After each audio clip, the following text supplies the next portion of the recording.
Welcome to Leading with Curiosity. Command and control leadership is dead. We interview leaders, entrepreneurs, and executive coaches challenging old paradigms and fostering cutting-edge leadership. Here's your host, certified executive coach, Nate Leslie. Hey, listeners, in pursuit of my own learning journey, I'm feeling very close to a systems change initiative that is having global implications. The Wall Street Journal recently captured a mosaic of stories from Bayer, one of the world's largest companies, that is undergoing a transformational system change that they're calling dynamic shared ownership. In this future of work, joy and sustainable performance coexist, which is what I've been trying to achieve in my world in executive coaching and leadership training, where we need to have a great time while we're driving. In this system, individuals are valued for their uniqueness, not just merely cogs in the machine. Collaboration and partnership drive rapid cycles of learning and creating value. Dynamic shared ownership is the term that Bayer is using to describe this transformational leadership change. My guest today, now is a friend, Lars Bruening, based in Berlin, has been many things inside of Bayer over 30 years, including CEO of Bayer UK and Ireland. Today, he's the dynamic shared ownership catalyst at Bayer Pharma. We explore what we mean by this new leadership model and what it takes to create systematic change in a company that is well over 100 years old, has over 100,000 employees, operations in over 100 countries, yet is creating an entrepreneurial spirit inside of the organization that is driving change, innovation, joy, and fulfillment at a rate large companies like this have not seen in a long, long time. I hope you enjoyed this episode as much as I did. You're undergoing, Lars, this transformation in your leadership style. Welcome to Leading with Curiosity first. Let's jump here right into a story of what we're talking about, dynamic shared ownership and the impact that it's having on the speed at which you're able to innovate and the impact it's having on your people. Yes, thanks, Nate. Thanks for having me on your podcast. Really excited being here and sharing this half hour with you. So as a big pharmaceutical and crop science or life sciences company, we have our traditional ways of working, and they sometimes are a little bit slow. That is probably something that people from smaller companies always think about larger companies. And yes, they are right. We are not always the fastest ones.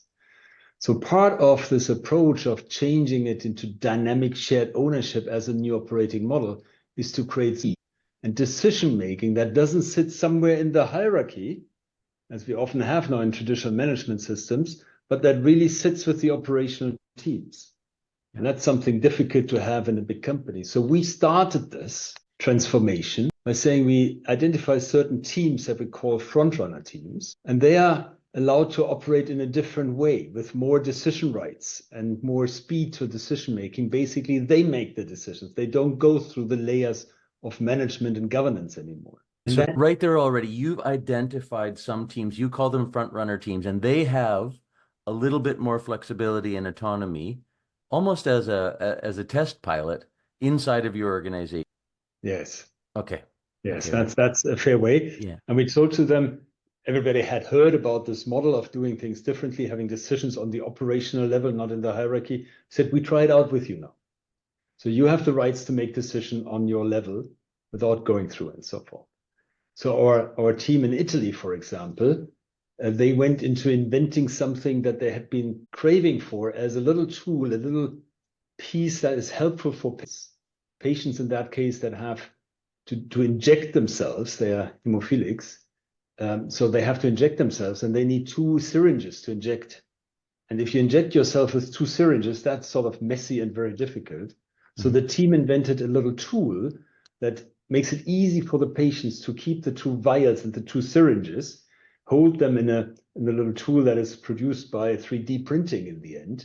It's called Froggy because it has a little bit the face of a frog. Yeah. Or like a face of a frog, but you can hold it with your hand here and you have the syringes here, and then you can inject yourself. So it really alleviates and makes life for patients much easier.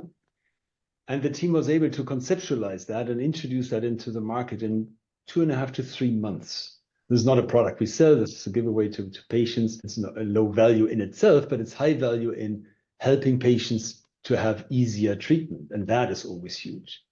Now, where is this so revolutionary? You will ask, Nate, I know. Yeah. In the past setting, this would have had to go through various layers of reviews on the medical side, on the supply side, on the marketing side, and all higher levels would have wanted to chime in on it and probably have come up with, could there be a risk in that? And then you end up with an organization that is relatively risk averse. Now, we have not done away with all sense and sensibility in this. This isn't meant, because we just said to people, you do, but after getting advice and seeking advice and asking for good views and quality of decision, of thinking from various people, what you then think is right to do, and you live that with ownership. So you will live also with the results of it, and you stand for that.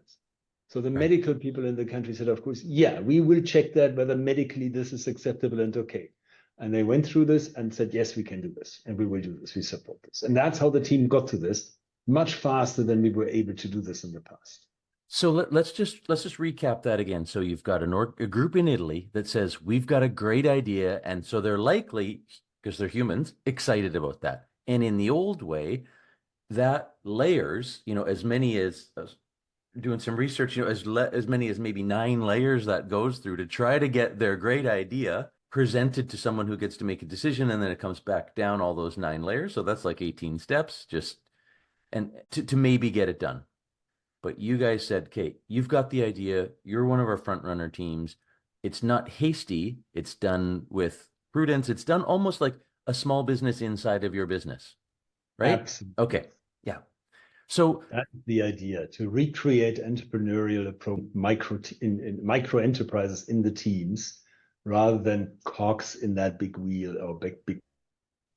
So anyone who's listening right now can think of this right now, this idea that we're creating entrepreneurial spirit inside of the organization where it is not hasty and careless. Those levels didn't make sure it was necessarily great. They're proving their case and then going to do it as best to their ability, as best as any business can.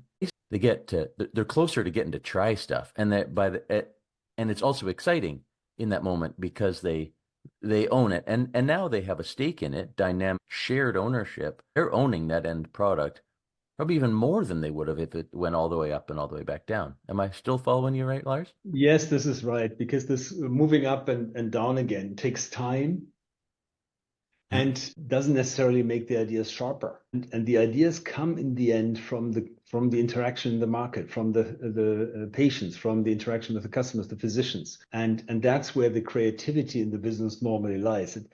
It doesn't necessarily lie in hierarchy levels, even though people in the hierarchy may very well contribute to that. That's not contradicting it. But the initial impetus often comes from the interaction in the market on the spot.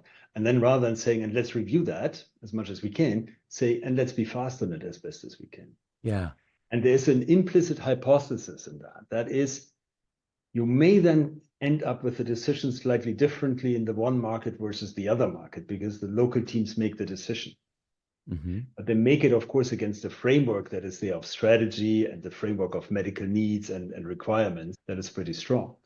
The hypothesis is basically, by following the local need and the local decision and the closeliness to our patients and physicians, the added benefit we get out of these more local, faster decisions is bigger than the benefit we get out of perfect standardization. That is a fundamental challenge to this traditional way the traditional way of management stems from Industrial Revolution, right? It was all about doing a process in steps and having people work in that process hand in hand, so it always passes on. But you needed to define very precisely what each individual was contributing to it, so that it all works in this process. And then you needed people who coordinate the people who do these pieces exactly. And you need to tell the people what to do exactly. And then you need to look at, are they doing it exactly the way told? That's where command and control comes from, right? And your podcast here, you have that on your website. You say, command and control leadership is dead. And I know Oh, it's it's not, still but I there. hope it is soon, right? We're in a It's still period of there. transition. It's still there, right? Yeah. And we're working on trying to prove, and we're actually very convinced we can prove that it's not the right approach in these days, and it's not a needed approach. Many people think it's needed. It's not a needed approach to deliver benefits to patients, to farmers, to consumers. With three different businesses in pharma in Bayer, where we now apply everywhere these same approaches to really become better, more really customer and patient focused than ever before through this mechanisms of putting the decisions where they belong. Now, again, context for the listener. I mean, Bayer, you've been around since the 1800s. You literally have grown up through the industrial age. So each year along that path for well over 100 years, you're applying that we're saying now are no longer useful and no longer best practice. So you're having to if people out there listening think, oh, I run a small organization, how can I impact change? You're unwinding or redoing or starting again processes that have been in place for a long time, as long as yeah, I mean, gosh, well over 100 years. What's your comment on that? No, absolutely true. I mean, a big part for all of us in the company, and I say all, is unlearning and Unlearning. then relearning. Mm. And it is clearly for leadership, because the role of leadership changes. Leadership is needed, even though you say the decisions are made on the lowest possible level, and that's the operating teams really. But you need leadership. You need less than before, but you need leadership. But it's a different leadership Yeah. because you don't own the decisions anymore. So, listener, we're going to move to how Lars, as DSO catalyst for Bayer Pharma, how you're actually doing this, because I'm super intrigued in the facilitation of that. But let's just think about that again. Unlearning, and you said it does take less. So yes, if someone's wondering, does this mean less managers required? It does require less people. So that is one of the growing pains of this process for you, right? Is some people are out of a job, and overall, people are really buying into it. Are those both true? Yeah, both is true. I mean, people are buying into the idea. Everybody's excited about the idea. Well, of course, in the process, when you go into it and you realize that, okay, if we need less decision making by leadership, then probably we need altogether less leaders. And we may also find other efficiencies, because if you're less focused on internal processes and more focused on the outcome for the patients, the farmers, the consumers, then probably some of the internal processes, if we stop them, also we're binding capacity, we're binding people. So there is in the system, it's a very lean system that you come up with. You need less people then. Yeah. And for So those for that watching moment, as you point to, when the excitement hits reality, that it means reductions, and that it means laying people off at some stage, and that's going to happen now, or it's in the process, it has started. That's not a fun time. That's not a fun yeah. time. The change has its pain, absolutely. It is the right thing to do for our customers and for the company, and in the end for the people, because just keeping people that you don't need doesn't make any sense. But it's still very, very painful a process, and one needs to do that Yeah. very consciously. Yeah, yeah. Now, these are ambitious goals. Anyone watching this video, I can see Bayer's mission next to you. Health for all, hunger for none. We're talking in local communities and across the globe. So these are ambitious goals connected to your mission. I love that you, as a pharma company, use that word catalyst in your title. Tell me a little bit about why the word catalyst. Yeah, a catalyst, I mean, in chemical reaction, a catalyst is a chemical substance that is present in the reaction, or that triggers the reaction that otherwise wouldn't have happened. And that's the idea. What my role currently is to help in the pharma organization of Bayer, that we move into this new operating model. So that entails a lot of training, that entails a lot of communication with people, that entails a lot of, as we call it, so building the organization that really is inspired by this approach of dynamic shared ownership and enables dynamic shared ownership, so that we get to that. So all these pieces are coming together in the role of catalysts. Yeah. I love that. Without you, the change doesn't happen. Now, when I heard about you, Lars, it feels like not so long ago through my mentor and partner, Mark McGregor, and he said, Nate, you got to meet Lars. He's a friend of mine in Germany, and they're on to this model at Bayer. where at the time he said transitioning a leader into dictator, right? And you and I have talked about this now, and I don't know if I'm already making the words my own or they're yours exactly, but transformation from leader as trying to be the hero, leader as hero, to leader as host. So let's get into we've talked about why this is important. Let's get into the what a little bit. What does this mean for a leader inside your organization or anybody's organization listening now? Yeah, for a leader, that means, as I said, in the traditional system, leaders are there to make the decisions.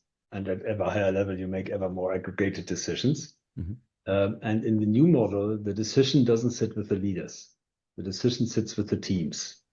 Yeah. The teams may have a leader or not. That can also be in different shapes and forms. But the team comes together and makes the decision. So in the past, we had the hierarchy. We made sure through hierarchy that we have different elements coming together in the hierarchy on the higher levels. Now we need to make sure that the teams that we have are cross-functionally constructed. So there's members in the teams with different functional backgrounds, all those functional aspects that you need to make a decision, that they do this with a spirit of ownership, making that decision. Yeah. So ownership means, I alluded to it, means they also live with the results of it. They can take the resources they need, they can take that into their hands, but they live with the result. Mm-hmm. And it's not like, yeah, but it's been in my job description that I make these things and I have a budget for it, so I'll spend that money there because it's in my job description, my boss approved it.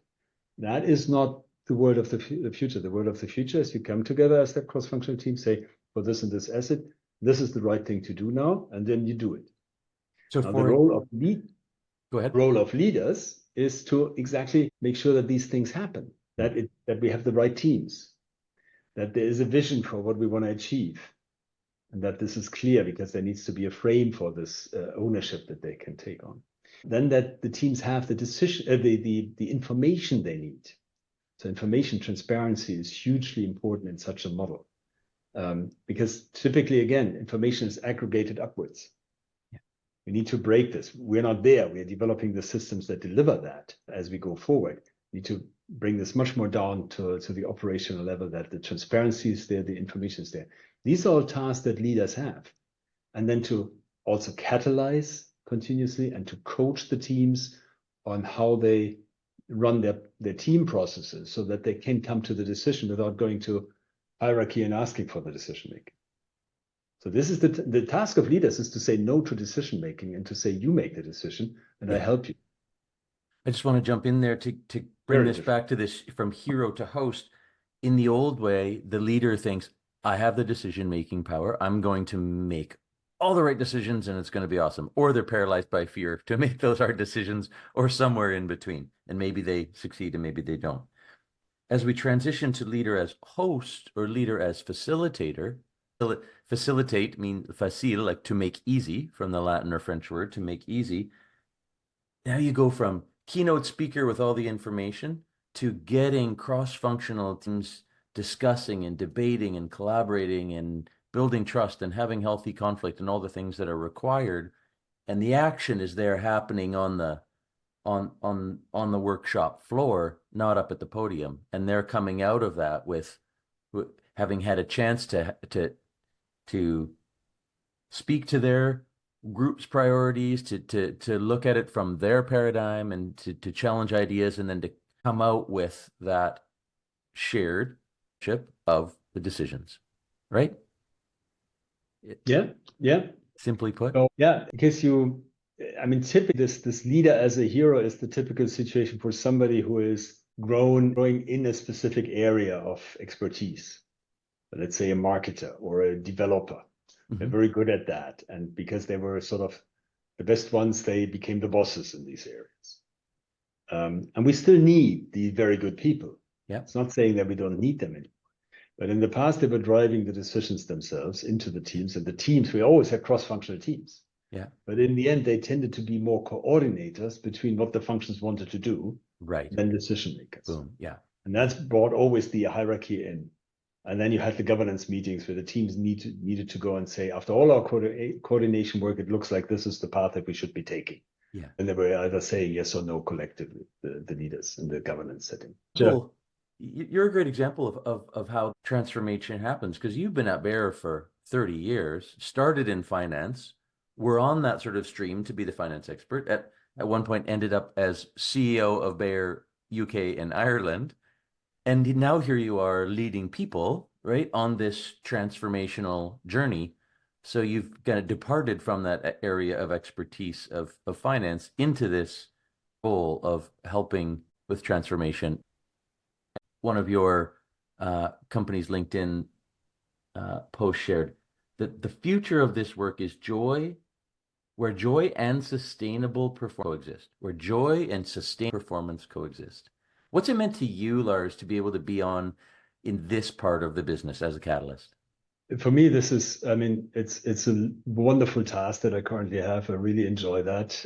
And for me, it is really sort of, my career has been varied. I've done varied things in the company, long time here, but really varied things. And it has ever grown this insight that it's, in the end, it's the people. In the end, Business it's people. like this, it's people. Yeah. And nothing but that. You need a product, but who has developed the product? It's been people. Yeah. And bringing the people together in their cross-functional thinking has been something I've been doing in various roles in the past. And now this whole program, this whole approach really speaks to it in a way that we've never done it before in the company, but that really comes from my heart also, which is we speak to it as one of the objectives of what we want to achieve is fulfilled employees, fulfilled people. People who are not just a cog in the system and coming to work and going home, but who are fulfilled by what they do because they feel they are much closer than to the decision making for the benefit of patients than ever before. So we want fulfilled people, we want world-class innovation for the benefit of patients, of farmers, of consumers, our three businesses, and we want superior financial performance. And these things go very well together. If it's fulfilled people who work with their full energy on this purpose of health for all and hunger for none, and we have people who drive the innovation in the right and appropriate settings, then the financial performance will happen. I have no doubt on that. But it's always the purpose first, it's the people, and it's the performance that comes out of it. And that is very much how I've learned to think over the years. Personally, I'm very pleased this is the way that we see this now as company and developers. Yeah, you said something quickly I want to double down on here, that you made a connection between human fulfillment and being closer to the decisions. Yeah. People feel powerless when they feel like a decision is being made so many rungs above them. And in your words, you had cross-functional teams before, but they were more coordinators of what the decision makers had made. But the human fulfillment comes by being closer to the decisions. Yeah? Yeah, and we describe that as the focus on outcomes that we have with this. Outcomes is the impact on stakeholders that we have. And when these front-runner teams that I mentioned, when they started working, or when any team now starts working in the ways of dynamic shared ownership, one of the first exercises is to really be clear on what is the outcomes that we strive for in the longer term, in the midterm, and in the next 90 days. And let's focus on the next 90 days. So what is in the next 90 days that we can do to really enhance the impact that we have on patients, where we do something good for patients? And when you have that clarity of the 2-3 things you may want to do in the next 90 days, then this helps you identify where is maybe an internal process that you are satisfying so far, but that doesn't really change anything on the patient's benefits. Simple example, travel cost. Travel cost of a person who's doing a job and has been doing a different job before and is now maybe for that earlier job still doing it some travel. And then the travel costs were rebooked in Bayer between the former job and the current job, so that they were sitting with where the task was. It's something that doesn't help any patient or any farmer or any consumer in the world. So we stop these things now. Yeah. And it's a very minor example, but a real one that has happened. And it speaks to it a lot of budget processes we used to have, and we are curtailing these. Many of these internal processes led to limitations that people felt. And therefore also the courage of proposing something, like on a country level, proposing a froggy was not very high, because it was thought like, oh, maybe this isn't in budget. Oh, maybe quality. Yeah, will never, as a department, will never approve. Maybe medical will not. Maybe senior management has a different priority. So lots of limiting beliefs that were creeping into the company over the years, and are probably creeping in all these big companies over time. And then by saying, you get the power to make decisions, own up to them, but you get the power to make decisions, gets you closer to what really matters for the patients. And if you do that and you make a decision in this regard and see it implemented quickly, wow, you go home and are really much more satisfied. So that team that invented Froggy and is now seeing patients use that, they are very, very satisfied with that step, and they're looking for the next steps. The way you just phrased that was great. People, if they feared, they had that limiting belief. If they feared, they'd be told no. Then, because we're human, our courage, our level of courage to offer new ideas decreases. So now you're inviting people to be courageous and in giving them that platform to share new ideas, and maybe it happens and maybe it doesn't, but the idea is that you're out there actively seeking the new ideas now. Is that kind of what I heard? Yeah, that's very well rephrased. Absolutely. Okay. It's this focus on the outcomes, and it's another element that we describe here as behaviors that really are needed and welcome in this environment that we're trying to create, is to be fully authentic, to not hold back with your thoughts. And it is about the value you contribute in the team. Yeah. And the team will also give you feedback, and you will grow together as team when you give each other feedback. You build trust to one another and so on. So your whole position in the organization depends a lot more on your interaction and your value contribution in the team than maybe in the past. It has often also a lot depended on what your manager was thinking about you. As So I've learned about sometimes you, there was a tendency for people to satisfy their manager. Not always, but sometimes that happened. Or to shut up because the manager doesn't like certain things. We try and overcome that with that really orientation towards the outcomes and the trustful environment. Trust is created by feedback and open talk. And so we see these things happening and having real impact on how people feel and behave. The level of energy of the colleagues who work in these frontrunner teams has just risen significantly versus what it was before. And this, I shared one example with you. There's plenty of examples. One of our radiology teams invented a new product, also a new product that they bring to market now, in times that was a good quarter or a bit more than a quarter. In the olden days, 18 months. Wow.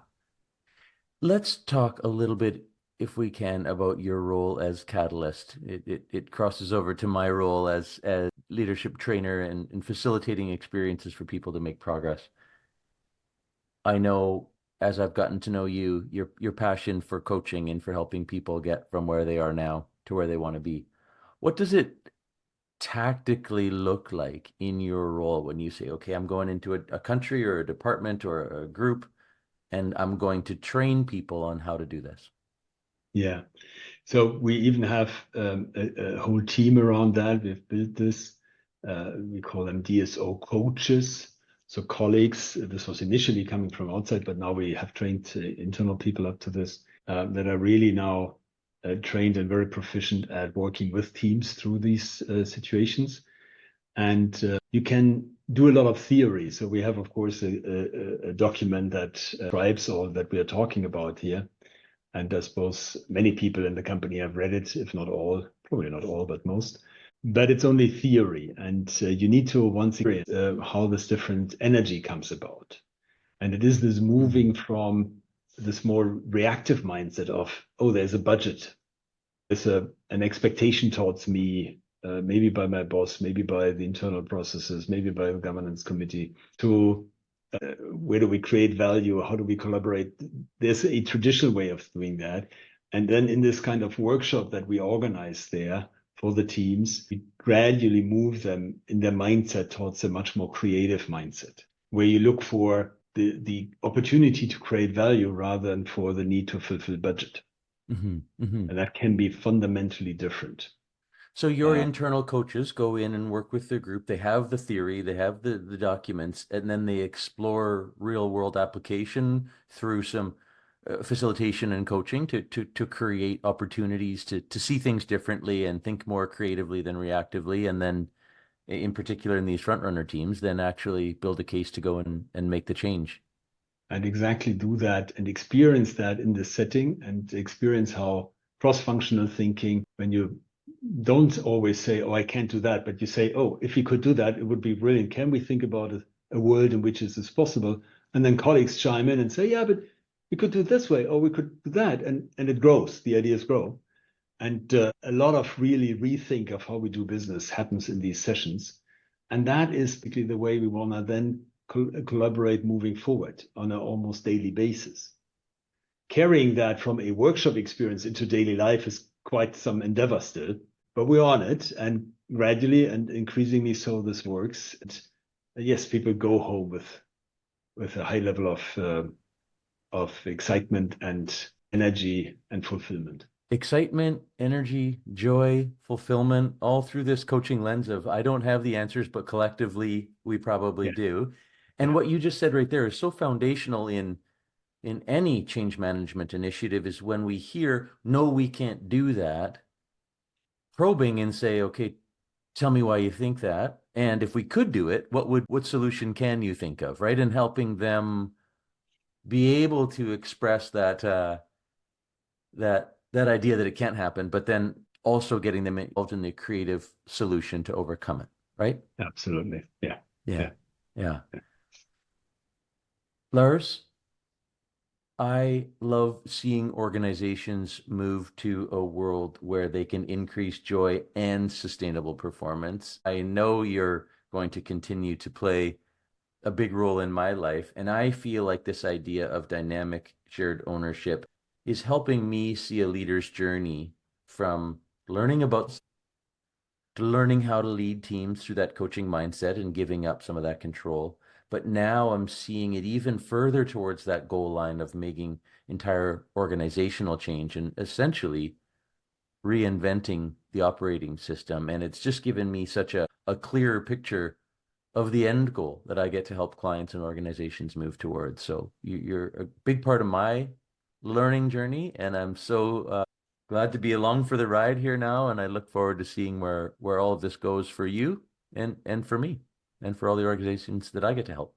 I give you a last one, Nate. Let's do it. I'll give you a last one, which is like when you start this and you talk a lot about the creative mindset and leadership behaviors, and then you could think this is a cultural program. Mm-hmm. And you mentioned Bill Anderson, our chief executive, who brought this topic into the organization, this way of working. And he was very clear from the get-go.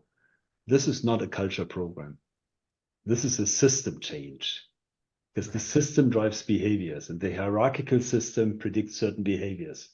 So we need to overcome that traditional management and hierarchy system to really change the behavior. So we change the system, and through that and along with that, we change the behavior. So for one, the cultural elements in that have a real credibility, and we will be able to achieve much more than we have ever achieved in cultural programs in the past. In most big companies, these have been limited.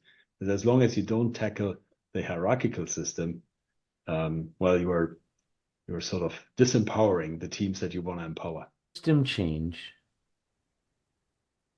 create increased joy and sustainable performance. So those are now byproducts by creating the system change. Yes. I'll continue to track this journey, Lars, and I'll continue to learn and share. Thank you so much for your time. Thank you, Nate. Thanks for listening to Leading with Curiosity. Please share, follow, and rate the show so that other leaders can make positive change in the world. Connect with Nate at nateleslie.ca. And remember, the brain behaves very differently when encouraged to think rather than told to listen.